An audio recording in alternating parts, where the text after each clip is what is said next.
đây cũng may bằng ôn này cứ miên học ăn chôn bằng ôn cứ nhắm chỉ mùi nâng và lại trọc lẹ bằng ôn nó hay trọc lẹ bằng ôn đập tu bằng ôn nhắm nhiều ôn này cứ miên trọc lẹ miên chật sửa bộ nó chật sửa bộ bằng ôn sạc mùi và học sang cho năm sẽ chịu khách ăn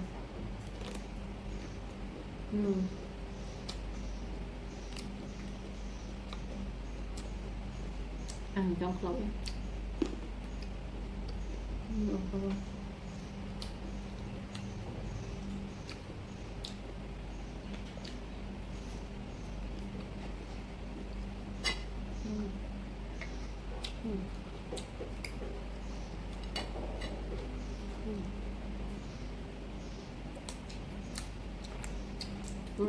qua bên lai con ơiเอาปัจจุบันยมตั้งใจทำงานคุณ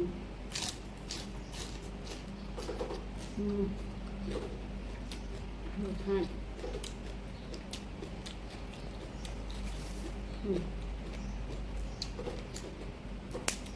สวยนะมันอร่อย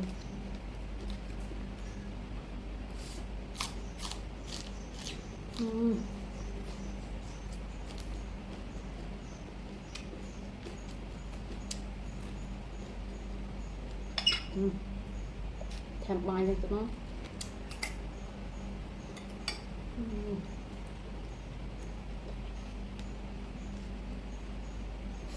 ให้มันเป็นใจกิน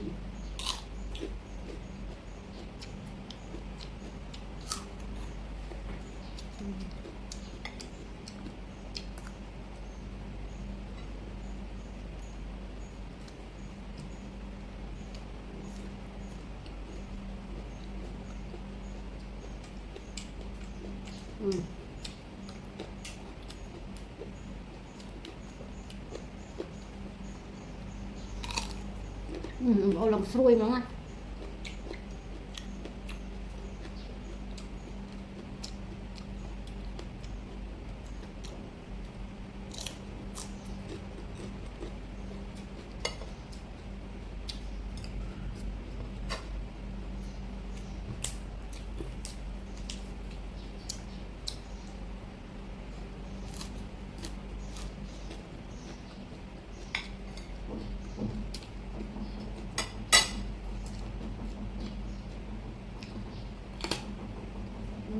มันก็สวยแล้วมันโอน